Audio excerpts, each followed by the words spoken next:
ಶ್ರೀಕೃಷ್ಣ ಪರಮಾತ್ಮನು ಹೇಳುತ್ತಿದ್ದನು, ಜಗತ್ತಿನ ಸುಖ ದುಃಖಗಳಿಗೆಲ್ಲ ಸ್ತ್ರೀಯರೇ ಮೂಲ ಕಾರಣವೆಂದು.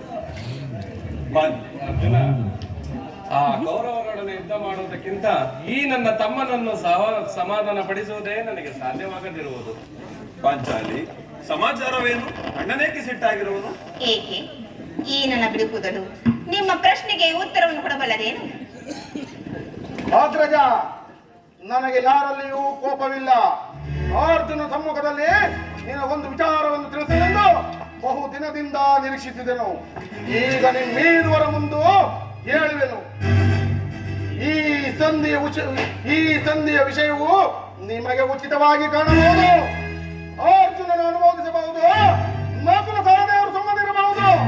ಆದರೆ ಈ ದಾಸ್ಯ ವೃತ್ತಿಯನ್ನು ನಾನು ಕಳಂಕವೆಂದೇ ಭಾವಿಸುವೆನು. ದರಿದ್ರ ಭಿಕ್ಷೆಗಳಂತೆ ಕಂಡವರ ಮನೆಯ ಮುಂದೆ ಸಂಧಿ ಯಾಚನೆ ಮಾಡಲು ಪಾಂಡರಾಜೇಂದ್ರ ನಮ್ಮನ್ನು ಪುತ್ರನಾಗಿ ಪಡೆಯಲಿಲ್ಲ. ಈ ವಿಷಯವು ನಿಮಗೆ ಸಹ್ಯವಾಗಿ ಕಾಣಬಹುದು. ಆದರೆ ಈ ಭೀಮನು ಒಂದು ನಿಮಿಷವೂ ಸಹಿಸತಕ್ಕವನಲ್ಲ.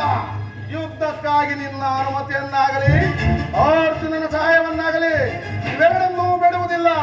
ನಾನು ಮತ್ತು ಈ ನನ್ನ ಕಥೆ ಇವೆರಡೇ ಗುರುಕುಲವನ್ನು ಸಂಪೂರ್ಣವಾಗಿ ನಾಶ ಮಾಡಬಲ್ಲದು. ನೀವು ನಿಶ್ಚಿಂತೆಯಿಂದ ಸಂಧಿ ಯಾಚನೆಯಲ್ಲಿ ತೊಡಗಿರಿ.